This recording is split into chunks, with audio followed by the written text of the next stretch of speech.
Well, hello again and welcome in, everybody. This is Kevin Hissong with Rain Over Money. Thank you for joining me today. Beautiful sunny day. Summer has finally arrived. Uh, Again, Kevin Hissong, Rain Over Money. Today we are going to be talking about unlocking income from your investments. What do I mean by that? Well, it can be very general or it can be very specific. And in general, I've actually had this question come up a few times from listeners and people watching um, the YouTube version. How do I get let's say I'm ready to start taking some income from my investments. I'm going from the accumulation phase into the, I don't know what's another word for it. We've always used in the industry, we use decumulation. Let's say I want to start to decumulate, or I want to start to create or take income from my investment accounts. How do I do it? And I think when people ask, how do I do it? It's not just, well, you set up dividend accounts and you withdraw, stocks and mutual funds pay dividends and this and that, and that's how you get your income. I think they really want to know, how do I go about the steps of actually physically getting the money from my retirement accounts into my bank accounts so I can spend it? So I'm going to try and do both. I'm going to talk from a macro level and a micro level of how you unlock income from your investments. And again, thanks for joining episode 18, Rain Over Money. Feel free to join us on Twitter, Instagram. Rain Over Money is the tag there, and YouTube, and wherever you get your podcast from. So let's dive into this here. First and foremost, let's say you have, as many of you will someday, you've been contributing to your retirement accounts. For most people, it's a 401k. If you're a teacher, it's a 403b. There could also be a 457 account if you're with a hospital or a government. Some type of deferred compensation plan. There's two types of plans: deferred compensation, which is your 401k, which is your 403b. You're taking your income that you have, your compensation you've received over your lifetime, and you've deferred taxes on it by putting it in these retirement accounts, hoping that they'll grow.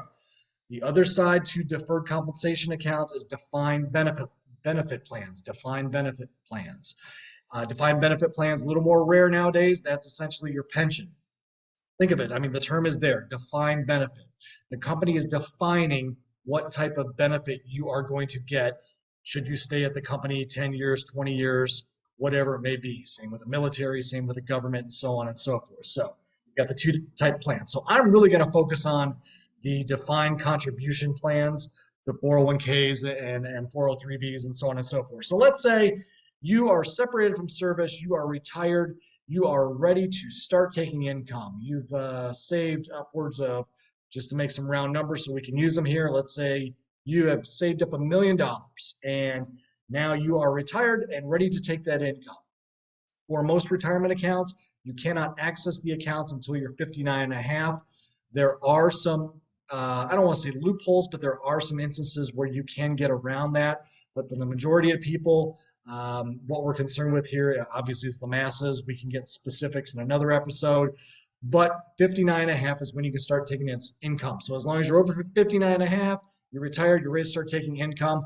How do I get my money from my 401k into my bank account to start spending that? And what's the best way to go about it? And, is it annually or quarterly, or how do I get assets? So let's take that step by step. So first and foremost, your money is going to be in a 401k. The first decision is going to be, do I keep that money in a 401k or do I move it to an IRA? Think of an IRA as a kind of a catch-all deferred tax account. It can take assets from 403bs, you can take assets from IRAs, and so they can kind of commingle. I hate to use that word because you have to be careful of how you mix the money, but for the most part, if it's tax deferred, you can roll it into an IRA. If you're working with a financial advisor, many times they will want you to move that money into an IRA, and for the most part, that's okay. IRAs are they're not expensive to administer. You may pay $40 or $100 a year to have that 401k administered at the custodian, wherever it's at, be it Morgan Stanley, Schwab, Fidelity, so on and so forth. A lot of them may even waive those fees anymore. But yeah, if an advisor is asking to do that, for many reasons they do that. It allows them to not be constricted by the investment accounts that are in your 401k or 403b. It gives them carte blanche access to the ETFs, mutual funds, stocks that they want to use in that IRA that probably go along with the investment philosophy of that financial advisor or investment advisor. Certain types of investments they want to use that they don't have access to in your 401k account. They're a little bit more handcuffed with that 401k. Not to say you can't do it. So that's the first option. Is do you move it to an IRA or keep it in a 401k? Then it becomes, okay, how do I turn on the income spigot? And the nice thing about it is many plans are very flexible nowadays about how you can get your income. You can set it up to send you a monthly sweep or withdrawal. You can do it quarterly. You can do it annually. I think a lot of people do it monthly just because it helps them set up a budget. Obviously, if you're living in retirement, you are a little more constricted to your budget because you're not earning money anymore, especially if you've gone fully retired. You're not earning income, so you do have to stick to that budget a little bit better. So having that sent to you on a monthly basis, kind of like a monthly paycheck, and especially if you're coinciding that with Social Security, is you're going to get your Social Security check and your retirement check from your retirement account as well. The amount, all that is going to be decided by your, hopefully talking with your investment advisor, deciding on what you want to do there, what your wants and needs are going to be in retirement, so on and so forth. But that's not for me to decide. We will get into, and I've talked a little bit about the 4% rule and things like that. But my main focus on this episode is talking about how's that income then get from your IRA into your retirement account. A lot of times you'll fill out a bank authorization form or an ACH form that will be sent to the custodian where your assets are, whether it's again Fidelity, Schwab, whatever it may be, and you will tell them how you want that money withdrawn, when you want it withdrawn, and it will come into your bank account on that day of the month roughly. Usually it takes 1 to 3 business days to transfer money from the custodial account into your bank account. Not a big deal there. And usually once it's set up, it will be an automated basis. How do you get the money moved over? Well, let's say you're invested in 5 different exchange traded funds. You've got your S&P 500, you've got a small cap, a large cap, an international, and a bond fund. Each month, you will need, the money just doesn't come from those ETFs and go right into your bank account. It has to first be sold off and go into a cash account at your custodian. So think of it, your IRA is going to have your investment accounts, and then it's going to have this little sundry account, little cash account, where maybe your dividends collect or your interest collects, or anything you sell goes into that account. Once you decide how much you're going to pull, let's say you're going to pull $1,000 a month. So we're getting close to, let's say the first of the month, you want your income to come out on the first of the month. Either it will automatically be sold off, or your investment advisor will sell off those assets so that you make sure you have $1,000 in your cash account in your IRA. And when the first of the month hits, that whatever that $1,000 that's in the cash account in your IRA will transfer over to your bank account. Money goes to your bank account. It's now your money to spend. So again, there's a couple steps involved there. First, once is establishing how much you want, establishing the paperwork to get the transfer set up, but also establishing how the money is going to be, what's going to be sold off to keep your assets allocated the right way. Because if you think about it, you've got 5 different investment accounts, 5 different ETFs that you're in. Usually you want to pull what's called pro rata. You want to pull your money from each individual investment account pro rata. So let's say you've got 20% in your S&P 500 fund, 20% in your small cap, 20% in your mid cap, 20% in your international, and 20% in your bond fund. When you pull that $1,000 out, you essentially want to sell off $200 from each so that the allocation stays roughly the same in your investment account, because you want that investment account to keep growing. We definitely want that investment account to keep growing because we want it to outpace inflation in retirement, because if not, you're going to be spending more than you're making. And the goal is to really try to spend less than you're making so that your investment account and retirement account continues to grow while you're in retirement. So you get those assets sold off each month. they go into your cash account, and then it gets transferred over to your bank account. That's how it works. It can look, it's going to be very similar across the board, whether it's in an IRA that's an annuity, whether it's in a 401k investment, whether it's in individual stocks. You're going to be selling off a portion of your investments each month or quarter, going into a cash account, and then transferring over to your bank account when you say you want those assets. Another thing to think about is it's not set in stone. You can adjust that amount that you want. Let's say after the first year of retirement, you say, well, I'm not spending everything that I'm getting, so maybe I want to reduce how much I'm getting in my monthly withdrawals. You can do that, very flexible. Just a lot of the times you'll have authorization, again, through your investment advisor, or you can contact your custodian and they can make the changes to that as well. Also, let's say you have a one-time expense coming up, you need a new car, your AC unit broke down in your house, and you're going to need an additional outlay from your IRA. You can do that as well. Not only can you continue your systematic withdrawals, but you can take a one-time distribution as needed from your IRA. Now, obviously, you want to be careful with that because this is all the money you've got in retirement that you're tapping. So if you've made a plan with your investment advisor to pull that $1,000 a month, and you'll feel secure about that in terms of how you're pulling those assets and that you're going to have enough to live on over time, you've got to be careful how much you hit those accounts for one-time expenses because it can be something that can lead to some danger down the road that maybe you didn't plan for. So I hope that sheds a little light on how to do it. It's not rocket science. It's just something a lot of people, all we've thought about is saving and putting money away, and money's coming out of our paycheck and it's going into this investment account. Hopefully it's grown over time. It's great. But when it's time to turn the spigot on and start to take income, that's the nuts and bolts of how it actually gets into your bank account. Now, I want to take another look at that because a lot of the times you've heard me talk about dividends. Again, through your investment advisor or on your own, maybe you've set up an account that's maybe not even in a retirement account. Maybe it's just a joint brokerage account that we've talked about, a brokerage account that you establish, whether it's E-Trade, through Schwab, Fidelity, Robinhood, whatever it may be. But let's say you've grown some assets in those accounts. You've got stocks that are paying dividends. And for a long time, you've been doing what we said was a DRIP program, a dividend reinvestment program, where the Cintas's of the world or the Illinois Tool Works or Johnson & Johnson pays a dividend. You obviously have to pay taxes on those dividends if it's in a brokerage account, but then you're buying more shares. You're not taking and physically holding the dividend money. You're reinvesting that so that it can buy more shares, continue to grow over time as we talked about. Well, let's say you change your mind now. You want to turn on that spigot for your brokerage account and start getting those dividends sent to you instead of them being reinvested.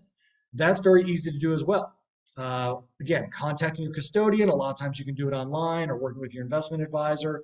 I know with E-Trade, I can simply toggle each stock and say if I want to do dividend reinvestment or if I just want to receive those dividends in cash. Once you turn that on, and the next dividend gets paid, let's say Johnson & Johnson pays out a $100 dividend for the quarter, instead of it buying more shares of Johnson & Johnson, that $100, just like I said earlier with your IRA, is going to go into a cash account that's attached to your brokerage account. Whether it's an IRA account, whether it's a brokerage account, all investment accounts have some type of cash account attached to it. It's kind of all wrapped in one account. So your joint brokerage account will have the investment side, and it'll have this cash side as well. So that repository for cash, that $100 comes in. Maybe you've got some other dividend payers that are paying, and maybe you say, I want all the dividends that accumulate over a monthly basis or over a quarterly basis sent to me. So maybe every quarter you accumulate about $300 or so in dividends. That account sweeps, it sends to you those dividends, again, linked between your bank account and your brokerage account. So if you haven't done that, you do want to turn on the spigot, you need to somehow fill out a form or do it online to set up an ACH between your brokerage account and your bank account. Those dividends funnel into the cash account. They get transferred over when you say so and go into your bank account to spend as needed. Now, the cool thing about dividends, and this works with not only dividends, but ETFs, mutual funds, I've said anything that pays off a dividend or even bonds that pay off interest as well.